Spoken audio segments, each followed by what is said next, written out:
put in place a financial package for the incoming executive that helps achieve some of these objectives by providing £3.3 billion to support Northern Ireland's unique challenges. But if he has individual cases, I'm sure I'd be interested to hear about them and what we could possibly do in the future.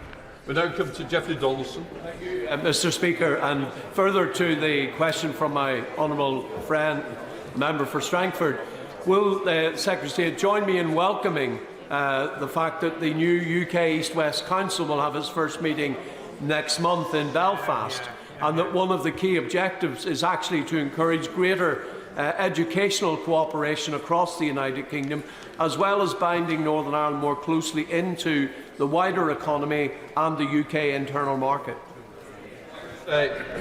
I'm very happy to join him in welcoming the new East-West Council and its situation. I mean, and obviously looking forward to seeing the North-South Ministerial Council functioning. The UK East-West Council will bring together a wealth of experience and knowledge from representatives from the United Kingdom Government, devolved administrations, business representatives, educational leaders, as he suggests, and representatives from the cultural sector. And we're committed to it getting to work in March and doing good things. Geoffrey Donaldson. The Secretary of State referenced earlier the financial package that the Treasury has put in place to support our public services in Northern Ireland. But there remains a significant gap in the next 2 financial years in relation to our commitments on public sector pay. Will the Secretary of State work with us to seek further support from the Treasury to ensure that the Executive lives within its budget, but that we are able to pay our public sector workers a decent wage for the vital work that they do? And I thank my right honourable friend for his supplementary, and again, if I may, pay tribute to him for all the work he's done on making sure that the devolved institution of the Executive and the Stormont can come back together. It is an amazingly good, historic piece of work that he has achieved. And yes, it is good to see the Executive back up and running and making these choices and opening negotiations with the unions to get the public sector back on track when it comes to pay and work in Northern Ireland. And I know there will be meetings, I believe a meeting today between the Finance Minister and the Chief Secretary of the Treasury, but I'll always happily work with him on all these agendas. Boris Robertson. Question number 4, Mr. Speaker. Mr. Speaker, with permission, I'll answer questions 4, 6 and 15 together. The Government is committed to the economic growth of Northern Ireland, working closely with other UK departments, the newly formed Executive and NI businesses. Our plan includes boosting trade and investment, building on the success of the Northern Ireland Investment Summit last year, levelling up Northern Ireland's economy, including through our city and growth deals worth £617 million, and implementing the key deliverables of the Safeguarding the Union command paper. Only last night, Mr. Speaker, I attended Retail NI's supplier showcase, and I'm very grateful that I made it back first thing this morning. Robertson. Thank you, Mr. Speaker. Thank the Minister for that very full answer. Could I ask him, given that the rest of the United Kingdom, the internal market, is the biggest market for Northern Ireland, what role does he see for the new intertrade, particularly with respect to trade between Great Britain and Northern Ireland? Well, Mr. Speaker is absolutely right about Northern Ireland's most important economic relationship being with Great Britain. The Government is working to establish Intertrade UK as set out in the command paper, fulfilling our pledge to grow the economy by ensuring that businesses, large and small, can maximise the full range of East-West trading opportunities. Implementing the Windsor Framework and the command paper are, of course, Government priorities, and I'm pleased that I'm responsible for them. We will, of course, update the House in greater detail at an early opportunity. Thank you, Mr. Speaker. The Safeguarding the Union command paper states that there will be no checks when goods move within the UK internal market system, save for those conducted by UK authorities as part of a risk-based or intelligence-led approach. Regulation 13 of the Windsor Framework Retail Movement Scheme regulations requires officials to check the ID numbers on the seals of all retail consignments entering Northern Ireland and break open 5 to 10% for visual inspection. Is my right honourable friend now able to confirm when and if this regulation will be removed? Well, I'm most grateful to my honourable friend for his insightful and well-researched. Perhaps I shouldn't have got that early flight after all, Mr. Speaker. Well-researched question. As we set out in the command paper, as we transition to the UK internal market system, through our risk management approach, we will provide clear legal direction to DERA and other UK government authorities to eliminate any physical checks when goods move within the UK internal market system, except those conducted by UK authorities and required as part of a risk-based or intelligence-led approach to tackle managing risk through criminality, abuse of the scheme, smuggling and disease risks. I recognise the importance of my honourable friend's question, and I can say that I will update the House on our plans in greater detail at the earliest reasonable opportunity, which I hope and intend will be before we break for the Easter recess. Blackman. Thank you, Mr. Speaker. And it's good news that the executive is back up and running. Will my honourable friend ensure that the new executive take a full advantage of all the devolved capability they have, in particular on taxation, to encourage the private sector to grow and thrive in Northern Ireland?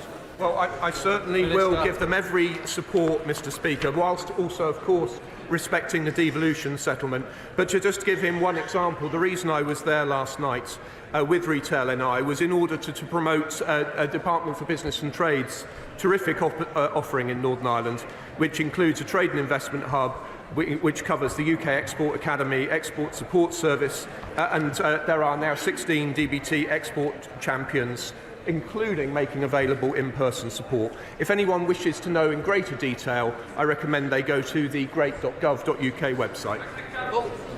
Speaker, will the Minister liaise with the relevant departments in Northern Ireland to maximise the benefits that, for example, the only enterprise zone in Northern Ireland in my constituency can be promoted and developed, along with the excellent broadband facilities that are the best in these islands, to promote our economy, to bring inward investment and create prosperity? Mr. Speaker, he makes a great case for his constituency, and I certainly would like to see terrific levels of investment into it. But I'd like us to go further. I'd like us to see that investment zone right across the whole of Northern Ireland, and I hope and expect that together the UK government... Why does the UK government think it's a good thing for the Northern Ireland to have access to parts of the EU single market, but not for other parts of the United Kingdom, particularly those parts of the United Kingdom that voted to remain in the EU and the single market? Well, I'm most grateful to him for his question, of course, Mr. Speaker. But he'll know two things. That, of course, this word access is somewhat contested, and I'd encourage him to go and have a look at the trade figures for trade between the United Kingdom and the EU and just satisfy himself of the effect of our leaving the European Union. And the other thing I'd say to him, in all seriousness, I think all of us should reflect very carefully on the status of Northern Ireland and the particular circumstances, not only of geography but history. And it is because of the unique status of Northern Ireland that we've been able to agree unique arrangements. And I do not imagine the European Union would have agreed these unique arrangements for any other territory. Shadow Minister Blair Anderson. Thank you, Mr. Speaker. According to a Northern Ireland Affairs Committee report, Northern Ireland received proportionally less than Scotland, Wales and England in the first round of levelling up funding. In the latest round of funding in November, not a penny was allocated to Northern Ireland, and the government said that this was because the executive wasn't sitting. So is there good news for the people of Northern Ireland today? Now that power sharing has been restored, will the Secretary of State update the House on discussions he's had about ensuring a fair share of the levelling up funding goes to Northern Ireland? Mr. Speaker, of course the Honourable Lady raises a very important point, and I will be glad to continue conversations with the Executive.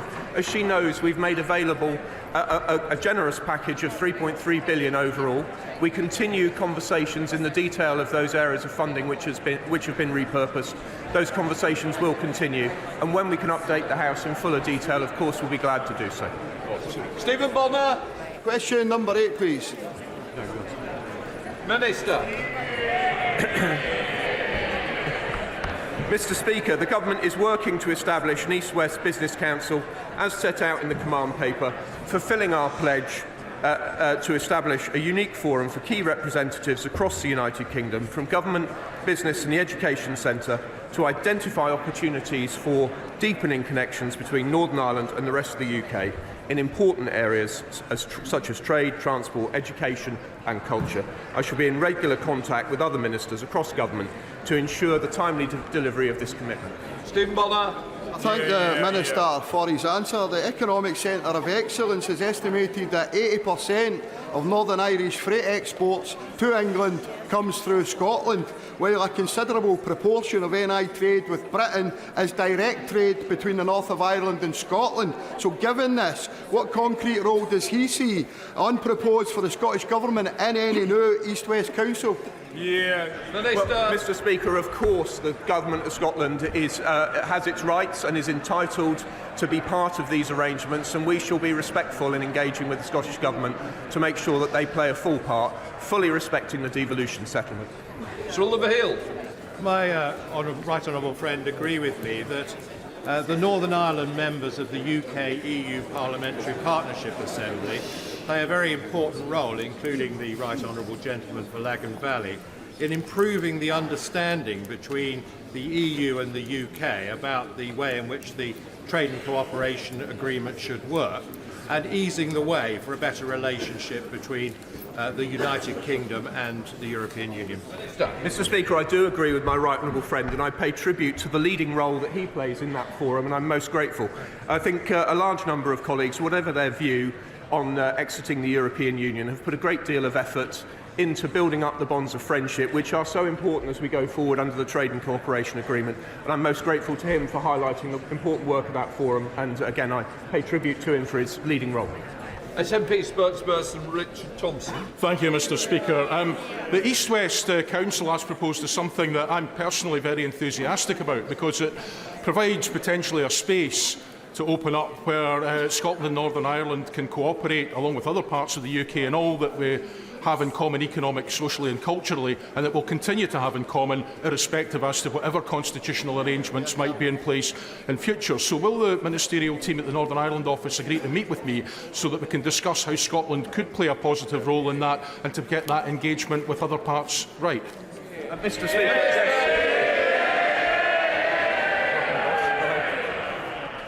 Mr. Speaker, yes, of course, we'd be delighted to meet with him to discuss those matters. We now come to Prime Minister's questions. We are joined in the gallery today by Dr. Andreas Norlund, the Speaker of the Swedish Parliament, and his delegation. We now come to the first questions. Giles Watling. Thank you, Mr. Speaker. Number one, if you please. Prime Minister. Mr. Speaker, I know the thoughts of the whole House will be with the friends and family of Lord Cormac and Ronnie Campbell. They were dedicated parliamentarians. Mr. Speaker, this morning I had meetings with ministerial colleagues and others. In addition to my duties in this House, I shall have further such meetings later today. Giles Watling. Thank you, Mr. Speaker, and I thank my right honourable friend for his answer. Now, I'm certain that everyone in this chamber will agree, whatever their political standpoint, that we should be able to think, speak and vote without fear or favour. But today I need to ask about the painful subject of dental care in Clacton, which is in crisis. Our ICS has found the money and a private firm has found the students to massively increase dental appointments in my patch. However, paper pushers in the NHS England keep citing spurious reasons to prevent this groundbreaking initiative being deployed. Does my right honourable friend agree with me that this is scandalous and should be dealt with, and those people blocking it held to account? Prime Minister. Well, our dentistry recovery plan will make dental services faster, simpler and fairer for patients, including in Clacton, and will fund around 2.5 million more appointments. On the matter that my honourable friend raises, as he'll know, this is a local matter, so the Integrated Care Board will determine if they wish to support the pilot proposal in Clacton. But I know that the Minister for Public Health has written to my honourable friend about the proposal, and I hope her letter addresses his concerns. We come to the Leader of the Opposition, Keir Starmer. Thank you, Mr. Speaker. Can I join with the Prime Minister in his remarks about Lord Cormac and Ronnie Campbell? Tory MP spent last week claiming that Britain is run by a shadowy cabal made up of activists, the deep state and, most chillingly of all, the Financial Times. At what point did his party give up on governing and become the political wing of the Flat Earth Society? Well, Mr. Speaker, Mr. Speaker, another week where the honourable member is just sniping from the sidelines because he has absolutely nothing that he can say what we do. What we're getting on with, Mr. Speaker, is delivering on the people's priorities. The number of small boats down by a third, Mr. Speaker.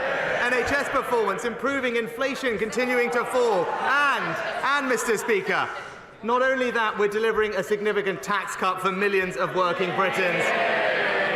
While his incoherent energy plans would put taxes up for everyone across the country. Mr. Speaker, his predecessor spent last week in America trying to flog her new book. In search of fame and wealth, she's taken to slagging off and they made her Prime Minister, now they can't bear talking about her. In search of fame and wealth, she's taken to slagging off and undermining Britain at every opportunity. She claimed that as Prime Minister she was sabotaged by the deep state. She also remained silent as Tommy Robinson, that right-wing thug, was described as a hero. Why is he allowing her to stand as a Tory MP at the next election? Well, Mr. Speaker, I don't believe a single member of this House supports Tommy Robinson, Mr. Speaker. But Mr. Speaker, if he wants to talk about former leaders and predecessors, the whole country knows his record because he sat there while anti-Semitism ran rife in this party, and not once but twice backed a man who called Hamas friends, Mr. Speaker. But to their credit, the Shadow Chancellor, the Shadow Home Secretary, and indeed the Shadow Foreign Secretary refused to back the former Labour leader. But he didn't, because he's spineless, hopeless, and utterly shameless.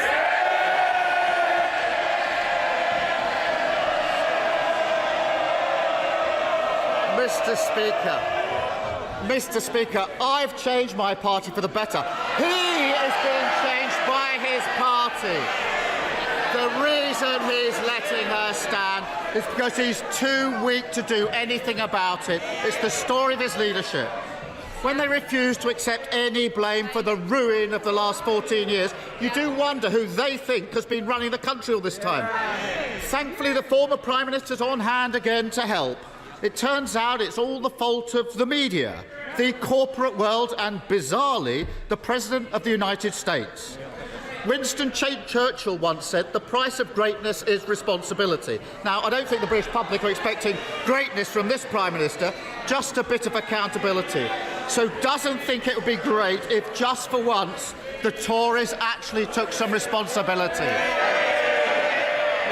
Mr. Speaker, he talks about leadership, he talks about change, but when I learnt of something that I didn't agree with, I suspended one of my MPs straight away.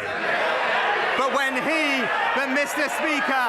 Mr. Speaker, when he learned of vile anti-Semitic remarks made by a Labour candidate, what did he do, Mr. Speaker? He instructed his team to defend him. He sent a shadow cabinet minister to campaign for him, and he personally backed him for days. And that's the difference between us. I act on my principles. He hasn't got any.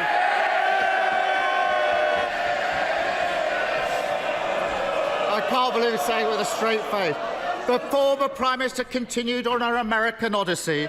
This journey into the wild west of her mind. She also claimed, Mr. Speaker, that Nigel Farage is the man to restore the Tory party. Can the Prime Minister confirm whether he too would welcome Mr. Farage back into the Tory fold? Mr. Speaker, in our party, we have a proud tradition of diversity and accepting everyone from every background. Indeed, it is a proud record that puts Labour to shame, Mr. Speaker. This is the party that delivered the first Jewish Prime Minister, the first female Prime Minister, the first black Chancellor, the first Muslim Home Secretary, and now led by the first British Asian Prime Minister. While it seems he can only champion men from North London, it's the Conservatives that represent modern Britain, Mr. Speaker. So this diverse Tory party does welcome Nigel Farage. The Prime Minister 2 months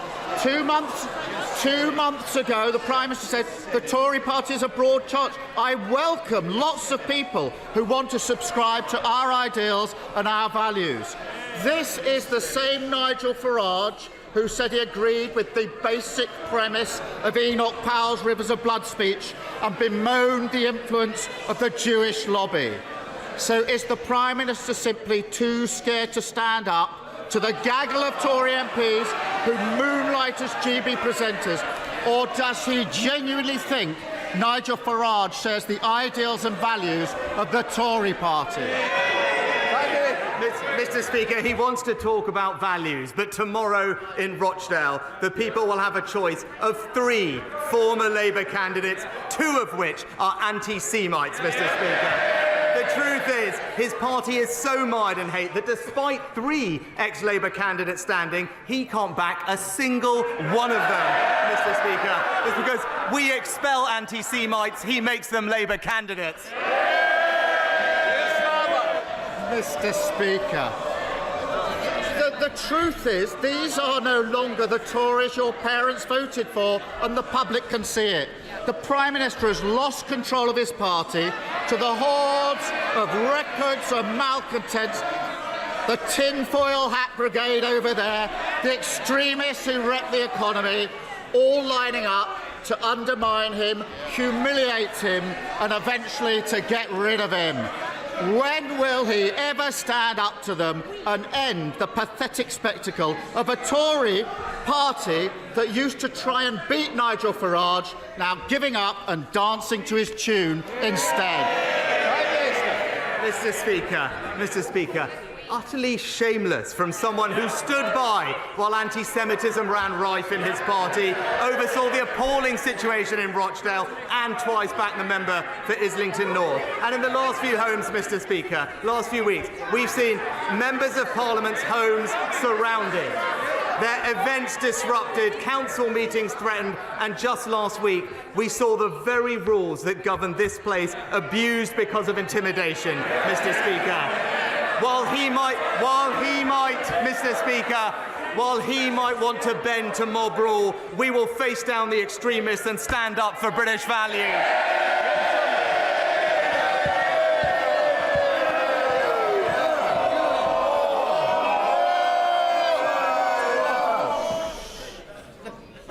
Mr. Speaker, 2 years ago, last Saturday, Russian forces launched their heinous attack on Ukraine.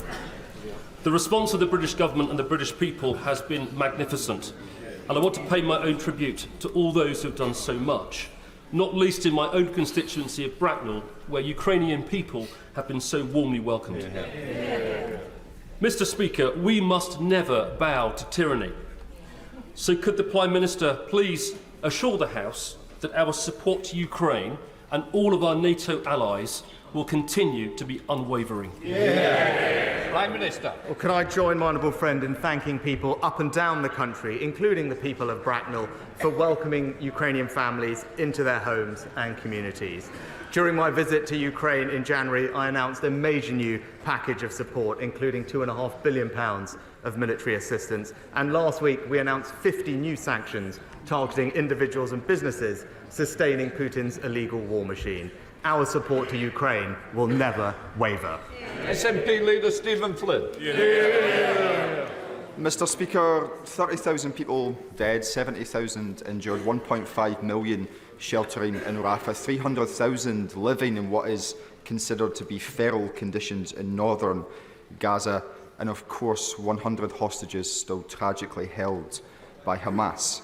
It is the horror of those numbers that demands that this House have its say, just as it is the horror of those numbers that show that this House should demand an immediate ceasefire.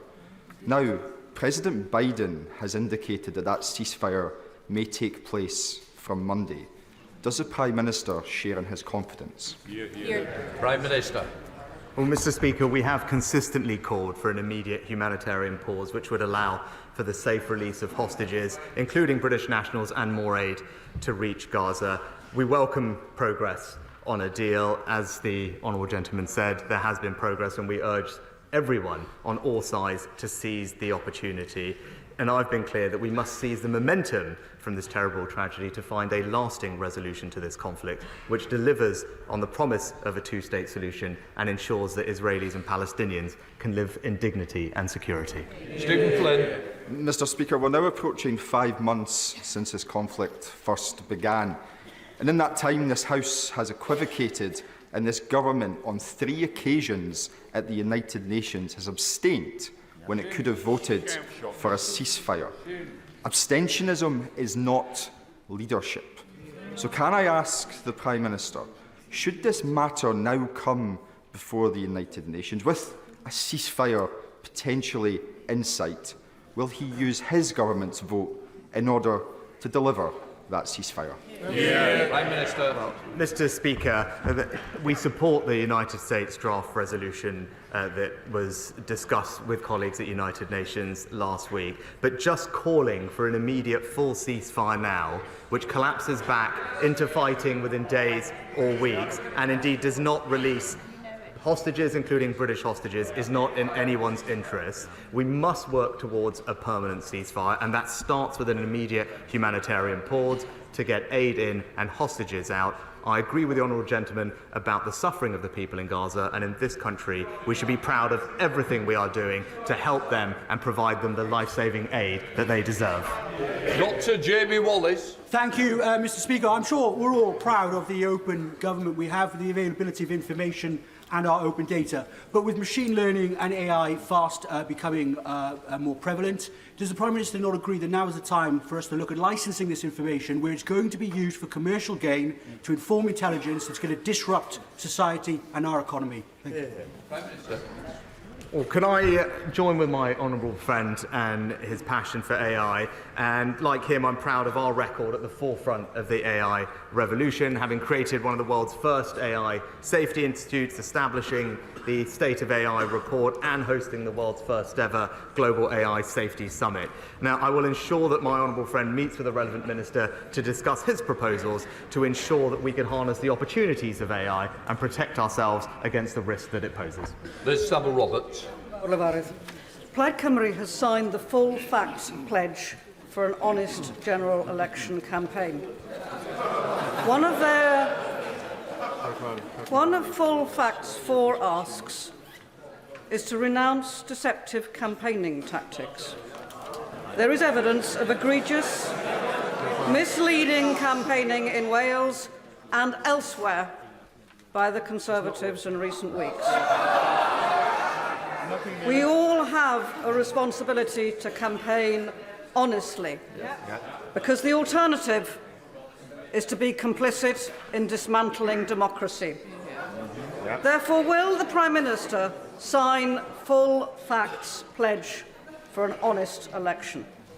Well, Mr. Speaker, I was pleased to just be in Wales last week, and these are the facts on the ground.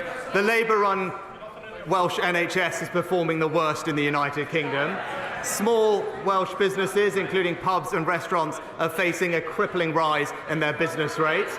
And indeed, Welsh farmers are being decimated by the plans of the Welsh Labour government. Those are the facts in Wales, and we're going to continue to point them out at every opportunity. Thank you very much, Mr. Speaker. There are 4,000 patients in Carshalton and Wallington facing uncertainty after landlords pulled out of discussions the day before the GP practice's lease expired and then issued them notice that they were trespassing. Now, the local ICB has issued a very weak statement. The local Lib Dem-run council is refusing to meet the practice and myself. And now we have 4,000 patients unsure if they're going to have a surgery to go to. So can the Prime Minister assure me that when these decisions are taken by landlords, that there is appropriate infrastructure in place to support NHS patients before they are cast out to try and find somewhere else to go? Prime Minister. Well, Mr. Speaker, as my honourable friend will know GP leases are commercial agreements between landlords and tenants, but he's right. Everything that can be done should be done to ensure that GP surgeries do not have to close. That's why in March last year we commissioned a review into legislation governing these leases, and the review will create a new framework that will make leasing to tenants such as GP surgeries and other groups easier and more accessible. But I know his local residents will want this sorted as soon as possible to take advantage of the extra appointments that we are creating so that people can get access to the primary care that they need. Lynn Smith. Mr. Speaker, one of the few good things to come out of Wednesday's Stramash last week was that the House united around a call for an immediate ceasefire. Now, I welcome that. That's progress. The Prime Minister was just given an opportunity by my friend to commit the UK's representatives in the United Nations and elsewhere to articulate that position of this House. If they're not going to do that, what would he say to those of us who say this place really is just a sick pantomime? Mr. Speaker, as I outlined previously, it is not right to call for an immediate ceasefire that would collapse instantly into more fighting and not do anything to get more aid into Gaza to alleviate the suffering that people are experiencing, but also to make sure that we can safely remove hostages, including British hostages. That has been our consistent position. We have been calling for an immediate humanitarian ceasefire, which will provide the conditions for a lasting and sustainable peace. But just calling for something that will collapse back into fighting is not in anyone's interest. But all our diplomatic efforts at the United Nations and elsewhere are targeted towards bringing that about, and I'm pleased that in recent days progress has been made, and we should keep pressure on all parties to come to a resolution. Lip Dunn. Does my right honourable friend share my enthusiasm at Monday's announcement of 27 new potential bathing water sites across the country, including 3 in Shropshire, 2 on the River Severn in Ironbridge and Shrewsbury, and 1 on the River Team at Ludlow? How will these very welcome designations improve the quality of rivers in Shropshire and the other areas under consideration? Prime Minister. Well, Mr. Speaker, on Monday we launched a consultation on the largest ever rollout of new bathing water sites. 27 potential new bathing waters in England, including an extra one on the River Team in Ludlow in my right honourable friend's constituency. And he's right, substantial improvements have been made in recent years. Almost 90% of designated bathing waters in England now meet the highest standards of good or excellent, up from just 76% in 2010, Mr. Speaker. All part of our plan for water, which alongside this side of the House, voting for the strictest storm overflow targets and plans for unlimited penalties for polluting water companies opposed by the party opposite. Thank you, Mr. Speaker. The parent of a 2-year-old in the UK is currently spending over £14,000 a year on a full-time nursery place. Last year, the Prime Minister promised these parents that in April 2024 there would be a new free childcare offer. With only a month to go, parents don't know if they can access this offer because of staff shortages and because of the lack of childcare spaces. So could I ask the Prime Minister today, will the parents that he promised, will they be able to accept this childcare offer that he talked about last year, or is this another example of a broken Tory promise?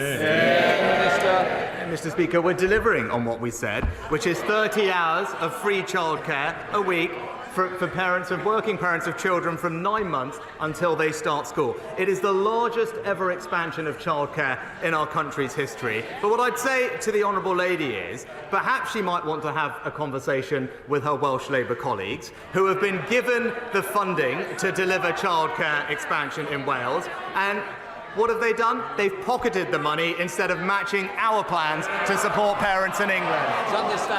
Thank you very much indeed, Mr. Speaker. The notorious Uli Treaton Crossroads, just outside of Alton in my constituency, is just one of several major road safety and highway issues that have been ignored for decades by the Labour-controlled Rotherham Council. I will be presenting a petition to this place telling Rotherham Council to end this chaotic mismanagement. But can I ask the Prime Minister's support to urge both the Labour-controlled Council and the Labour Mayor to listen to residents, get this junction sorted, to stop the huge tailbacks, save lives, get Rother Valley moving, and end this war against cars in my constituency?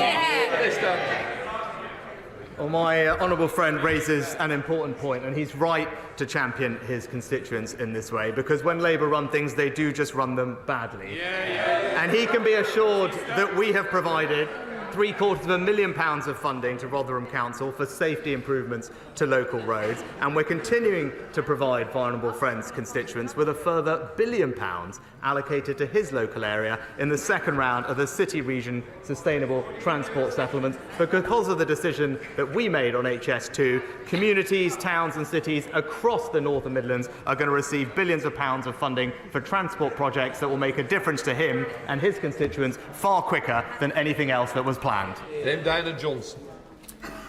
Another 80 victims of the contaminated blood scandal have died since Sir Brian Langstaff gave his final recommendations on compensation to the government in April 2023, 329 days ago.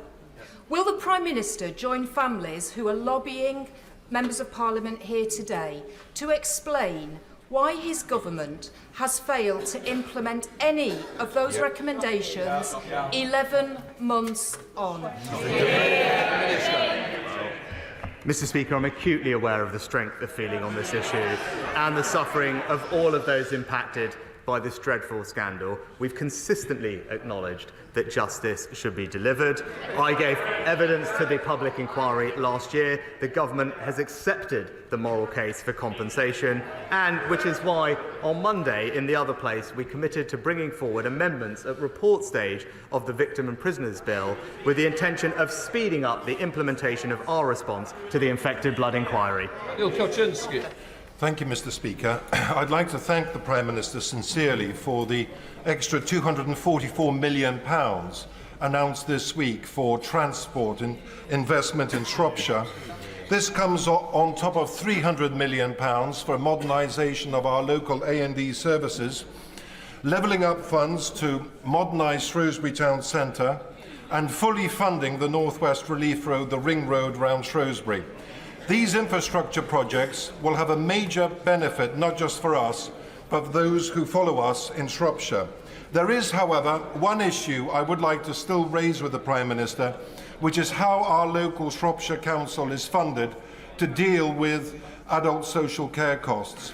We have a disproportionately ageing population in Shropshire, and Shropshire Council is struggling to meet those additional costs. What more can be done to help councils like Shropshire deal with rising adult social care costs? Well, Mr. Speaker, can I pay tribute to my honourable friend for the work he does representing his constituents?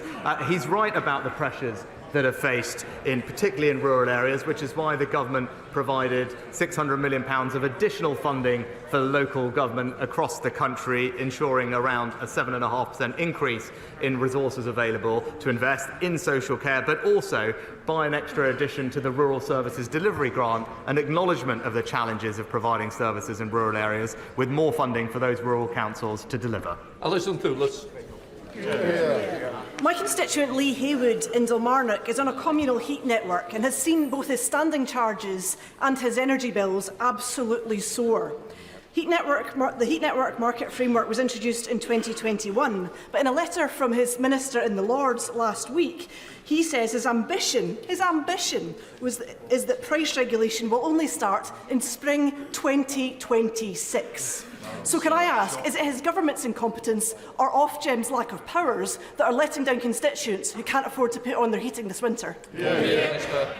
Mr. Speaker, as the Honourable Lady will know, standing charges are a matter for the independent regulator Ofgem, who are currently looking at all of those things as part of a consultation. And more generally, it's this government that's providing considerable support to families across the country, including in Scotland, with their energy bills. And I'm sure she will join me in welcoming the recent announcement about the fall in energy bills, bringing them back to levels that we haven't seen in a long time, on top of the cost of living support that the Chancellor's provided, so that everyone in our country gets the help that they need. Paul Bristow. Warrington Fields is a much-loved open space, cherished by local residents and used by the nearby school as playing fields. Shockingly, Peterborough City Council proposed to fence off almost the entire area, rejecting a compromise that most residents and the school were happy with. Bizarrely, the local council seeks to blame the Secretary of State for Education, myself, and even the Prime Minister. Will my right honourable friend get behind my campaign to save Warrington Fields and make it clear right here, right now, that this is a matter entirely for the local authority? Can I pay tribute to my honourable friend for his championing of his constituents on this matter? As he knows, last year the Education Secretary rightly rejected Peterborough City Council's application to remove the playing field land at Ken Stimpson Community School from educational land to public open space, and that decision ensured that children will have access to the open space that they deserve. But I am told by the department that the council can provide for some of that land to be fenced, and the department would be comfortable with that, provided that the overall site remains an educational land. That is something that I know he wants to see, and the department are ready to work with him to make sure that that happens. Kevin Jones. After yesterday's revelation that Nick Reed, the CEO of the Post Office, is under investigation for an 80-page report written by the former head of HR at the Post Office, does the Prime Minister and Business Secretary have confidence in Nick Reed's leadership at the Post Office? Mr. Speaker, it would clearly be inappropriate for me to comment on an investigation before it has been completed.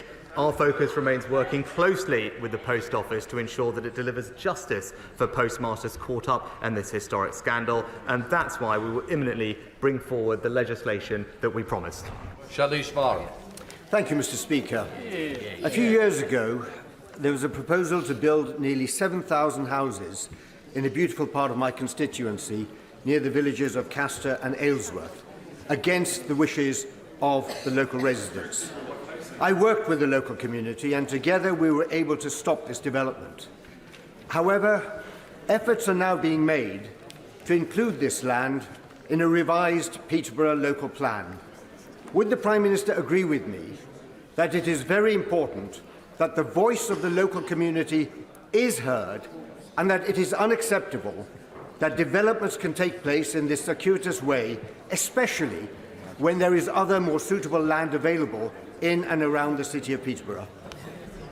My right honourable friend raises an important issue, and he's right that the local community should always have their voice heard. It's important that councils bring forward local plans, but this must be done in close consultation with local communities because their voices matter. As I understand it, the Peterborough local plan is still under preparation, and there are opportunities to provide comments on the draft plan. So I encourage and commend my honourable friend for continuing to support his local community to make sure that their voice is heard. Sarah Owen. Thank you, Mr. Speaker. The Prime Minister talks about things going backwards. The UK is the only Western G7 power in recession. 7 consecutive quarters of no growth. That is the worst since records began in 1955. So can the Prime Minister tell the businesses going bust, tell the families struggling to pay their bills, and tell those being made homeless why this recession, which has his name written all over it, is a good thing for our country?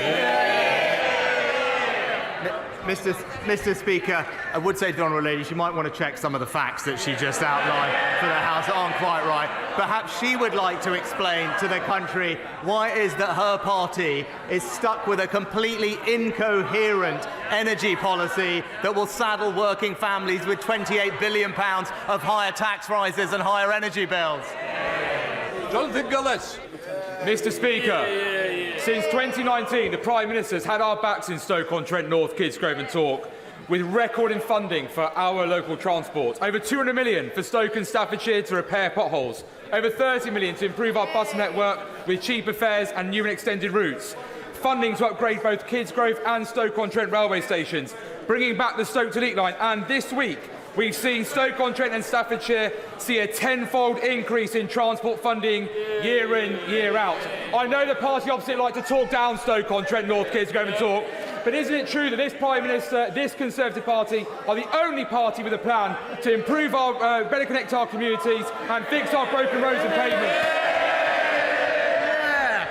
Well, as ever, my honourable friend is a fantastic champion for Stoke-on-Trent and Kidsgrove, and he's right. Over the next several years, his area will receive 10 times as much as they currently do to invest in local transport schemes as a result of this government's decision on HS2. But he's also right. After years of being neglected by the party opposite, it's this Conservative government that is levelling up across the country and in Stoke-on-Trent, championed by fantastic MPs like him. Jamie Stone. Mr. Speaker, the advent of the Cromarty Firth Green Freeport is most welcome. Mr. Speaker, I wonder what discussions the Prime Minister has had with the Scottish Government, who will be responsible for ensuring that there's a robust roads network associated with the Freeport and that there will be sufficient housing for the influx of workers who we hope will contribute to our dream of the fabrication of offshore renewable structures. Well, I welcome the honourable gentleman's support for the Freeport, taking advantage of our Brexit opportunities to deliver 2 Freeports in Scotland, which will attract jobs and investment in the industries of the future. With regards to infrastructure investment, not only do we provide the tax benefits for a Freeport, there are £25 million of seed funding available to the Freeport in discussions with the government that can be used on local infrastructure improvements that make sense to develop the opportunities that the Freeport provides. Simon Fell. Thank you very much, Mr. Speaker. The AUKUS programme is not just a national endeavour designed to keep our nation safe, but also an international partnership that speaks about our ambitious work across the globe to pursue security and contain threats. So can I personally thank the Prime Minister for his engagement with the Team Barrow initiative, bringing together senior civil servants, my council, BAE and myself to drive this programme forward, making sure we can deliver these boats to time and to budget. That means improving the local area considerably and investing in it too. With that in mind, could I invite the Prime Minister to Barrow to meet not just the fantastic people building the boats of the future, but also to see how this programme is going to uplift Furness for the future? Prime Minister. At a time of great instability around the world with the war in Ukraine and the Red Sea, my honourable friend is absolutely right that AUKUS is a game-changing defence and security partnership that will keep us safe and create thousands of jobs, both in the UK, shipyards and supply chain, building on the investment in places like Barrow, Derby and elsewhere. He's a fantastic champion of what this industry means in his area, and the Team Barrow partnership is a crucial component of ensuring AUKUS is a success. That's why the Chancellor provided millions of pounds of funding for a delivery board for Barrow. We recently discussed this at Cabinet, and I look forward to visiting him and his community when my diary allows to see the progress for myself. Anna McMorgan. Thank you, Mr. Speaker. This last weekend, the Prime Minister posed for photographs with a group that shares extremist conspiracy theories on climate change and campaigns against net zero. Does the Prime Minister share their views? That's no way to talk about the Welsh farming community, Mr. Speaker.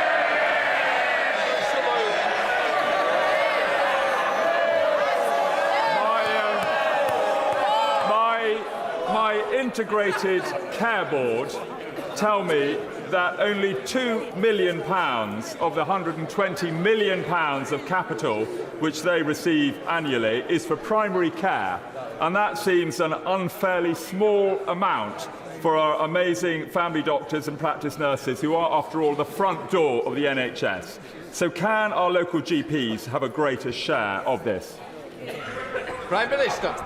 Can I thank my honourable friend for his excellent and continued campaigning on health provisions for his constituents. Now, on the specific point that he raises, integrated care boards do have the power to increase their primary care annual capital management budgets as long as they keep within the overall budget. I understand my honourable friend recently met with the Health Minister earlier this week to discuss this further, and I will make sure that his proposals are very carefully considered. Dame Angela Riedel. Very much, Mr. Speaker. The Prime Minister has just told my right honourable friend, the member for North Durham, that it's inappropriate for him to be commenting as a government minister on what bullying allegations at the post office, and yet he allows his trade secretary to comment freely, loudly, and often on Twitter. Is he content with her activities and her behaviour in this respect? Mr. Speaker, the business secretary set out her position explicitly and clearly in the House last week. And actually, since then, and despite some of the claims that were made by the party opposite, the former and permanent secretary at the department has completely refuted the claims that were made. And yesterday, the current CEO of the Post Office and the Director of Business Resilience at the department also refuted Mr. Staunton's recollection. Our focus and priority is delivering justice and compensation for those who have suffered a historic injustice. We are introducing legislation to right this wrong, and we will make sure that everyone gets the compensation that they deserve. Thank you very much, Mr. Speaker. The £132 million allocated to Cornwall from the Shared Prosperity Fund not only kept our promise to the Cornish people to replace EU funding, but has supported dozens of businesses and funded projects across the Duchy. However, the current round of SPF expires next year, so can the Prime Minister confirm that his government will continue with shared prosperity funding and continue to provide the support the Cornish economy needs? Prime Minister. It was great to visit my honourable friend the other week in his constituency and see the delights of Cornwall, and I wish everyone a happy St Piran's Day for next week, Mr. Speaker. Now, Cornwall has been awarded over £130 million to deliver, I think, 100 different projects across the county through the UK Shared Prosperity Fund. Funding is confirmed for this spending review period up to the end of March 2025. But as with all government funding, decisions regarding the future of the fund are a matter for the next spending review. But I can assure him that we remain committed to an ambitious levelling up agenda in Cornwall and across the country. That completes Prime Minister's questions.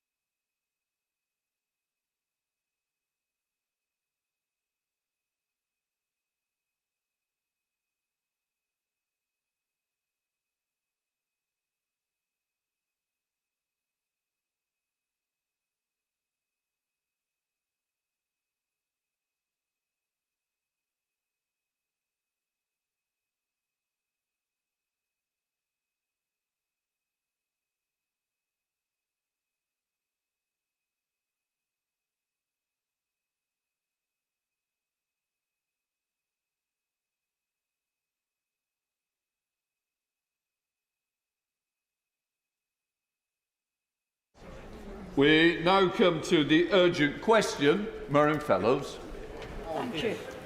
Mr. Speaker, to ask the Secretary of State for Business and Trade if she will make a statement on what steps are being taken to restore public confidence in the Post Office Board and governance, following evidence taken at yesterday's Business and Trade Select Committee. Minister.